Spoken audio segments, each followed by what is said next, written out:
Crime and Punishment is early Tezuka, showing his imagination. Crime and Punishment is one of Osamu Tezuka's early works, originally published in the early 1950s. It's Tezuka's manga adaptation of Fyodor Dostoevsky's classic of the same name. And a note at the beginning explains that the manga was written for children. Anyone who's read the original Crime and Punishment, a story with double axe murders, prostitution, and angsty philosophy, no, it's not exactly kid fare, but a number of adult classics has been made into kids' books by turning them into comics or simplifying the language and using lots of pictures.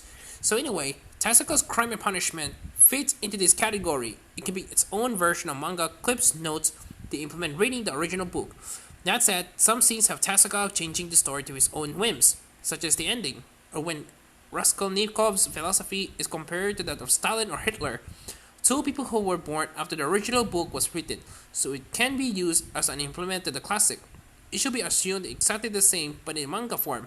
At the same time, it's not as if he ran with the classic and changed everything to suit his own needs.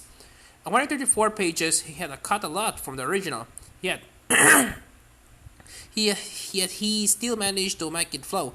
It still shows Tezuka's imagination and whimsy. Raskolnikov and other characters are drawn in the cartoony style with Disney influences, and the axe murders are turned into a single axe murder and take place behind closed doors, so we can't see anything. It doesn't have the sinister feeling of the original, but in the scene where Raskolnikov and Detective Porfir Petrovich get into Raskolnikov's beliefs and who's worthy and who is not, it gives glimpses into the philosophy that Raskolnikov uses to justify his actions.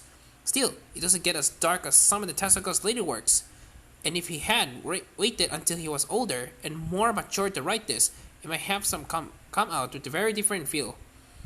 Crime and Punishment will probably be best enjoyed by fans of Osamu Tezuka, the god of manga, or fans of classic literature who don't mind manga adaptations and tweak some details. It's also be great for readers and scholars of early manga.